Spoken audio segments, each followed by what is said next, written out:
Thank you, Mr. Speaker. Mr. Speaker, sir, I hereby present to the Senate a petition by Mr. Osman Idris Mohammed concerning administrative malpractices in the county government of Wajir.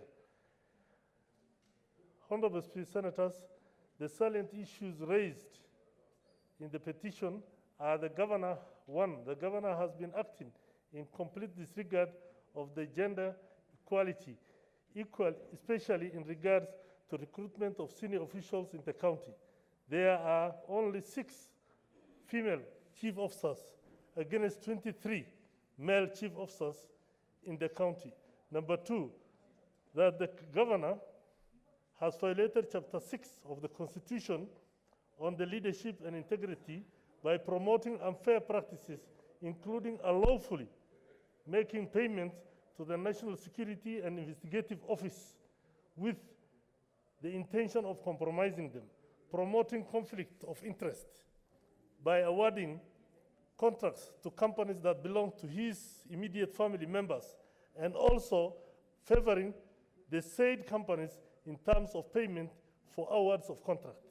3, that the governor has been acting in disregard of the Public Finance Management Act 2012, while the act requires county treasuries to consolidate all cash plans from different departments which form the basis of the requisition for exchequer releases, which the county treasuries then prepare Form A to request for the release of funds from the Office of the Controller of the Budget. This process has not been adhered to in Wajir County and has resulted in loss of public funds in the county.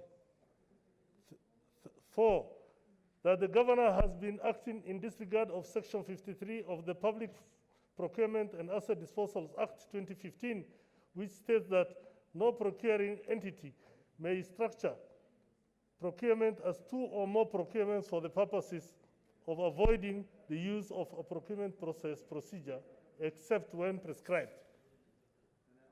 This has resulted in procurement irregularities in Wajir County and split payments for the same works.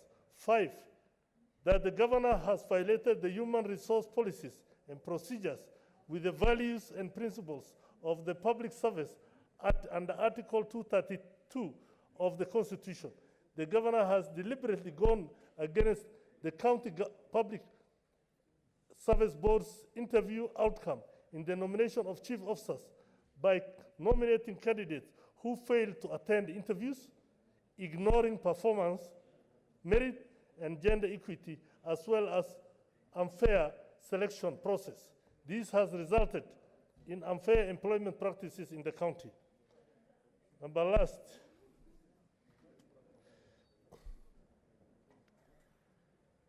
6, that the petitioners have made the best efforts to have these matters addressed by the relevant authorities, all of which have failed to give a satisfactory response.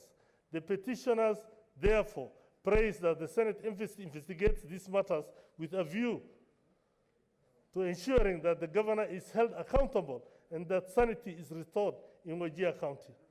Thank you, Mr. Speaker.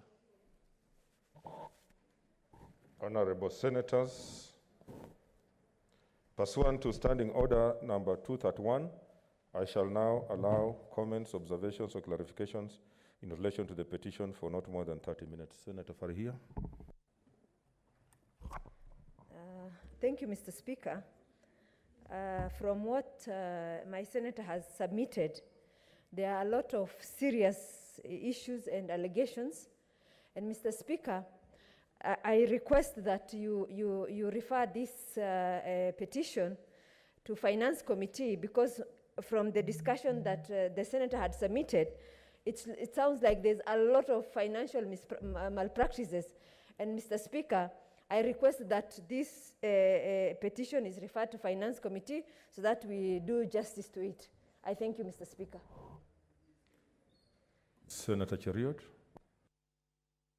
Thank you, Mr. Speaker. This is a very worrying trend if you follow what Senator for Wajir is raising with regards to ongoings in his county. And in accordance with Article 96, Mr. Speaker, where as a House, our primary duty and responsibility is to be defenders of devolution and to ensure that it is entrenched as a culture and as our governance practice in our country, Mr. Speaker.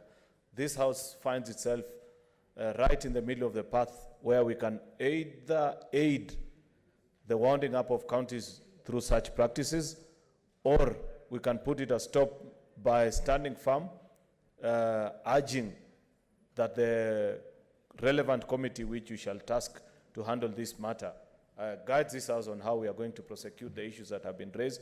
Mr. Speaker, because we understand it's not all county assemblies that have the capacity to put governors on check, Mr. Speaker. All of us live in this country, and we know what is happening in our various county assemblies, why it is impossible for certain county assemblies to get their governors be put to task and explain how they're using the resources that we fight so hard with our colleagues from the National Assembly to ensure that they are devolved to the various counties, Mr. Speaker. Therefore, if you find the senator for Wajir taking the trouble to follow this particular path, then it tells you there is a problem, Mr. Speaker.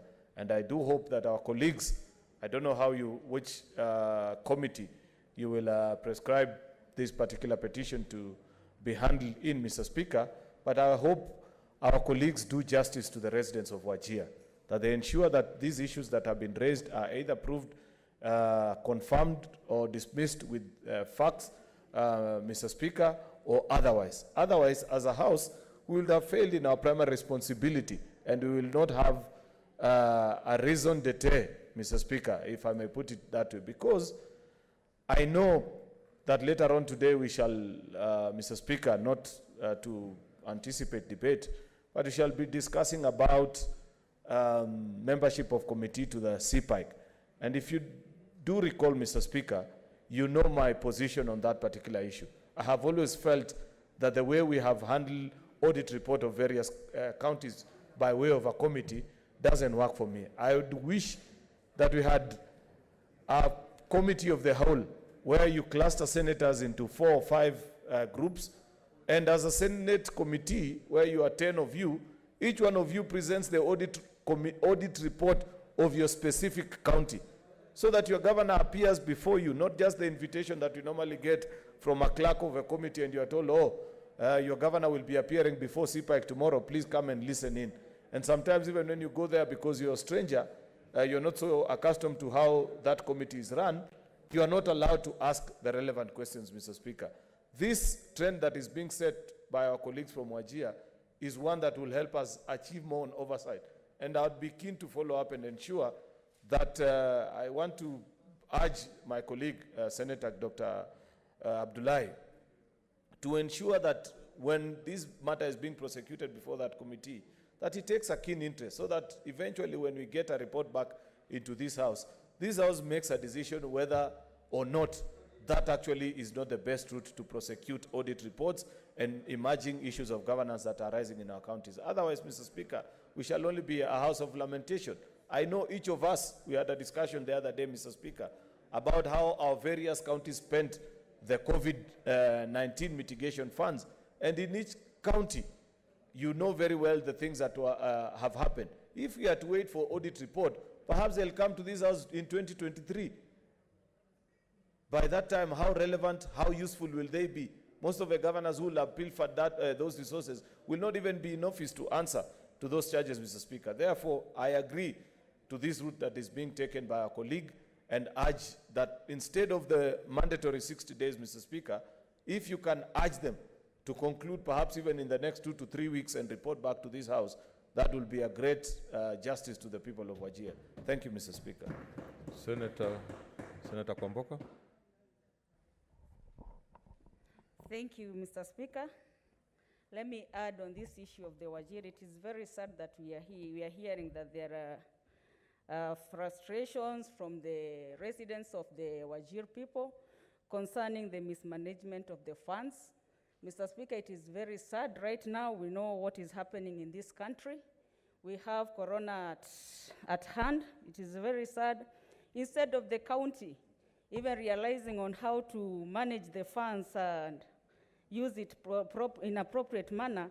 And Mr. Speaker, when it comes to the gender parity, we've been told there are only 6 females from the 23, and we have 23 male as the chief officers. It is so wrong, it is very bad, they don't observe the gender, that gender.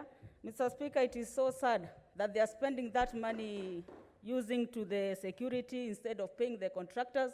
Mr. Speaker, the contractors are people who are using their funds. They've taken loans from the banks and they need to pay. Those frustrations should not be allowed in such counties, Mr. Speaker.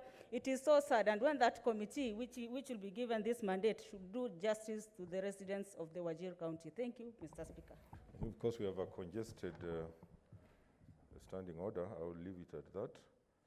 And honorable senators, pursuant to standing order number 2321, the petition should be committed to the relevant standing committee for its consideration. In this case, I direct that the petition be committed to the Standing Committee on Devolution and Intergovernmental Relations. In terms of standing orders number 232, the committee is required in not more than 60 calendar days from the time of reading the prayer to respond to the petitioner by a way of report addressed to the petitioner and laid on the table of the Senate. I thank you.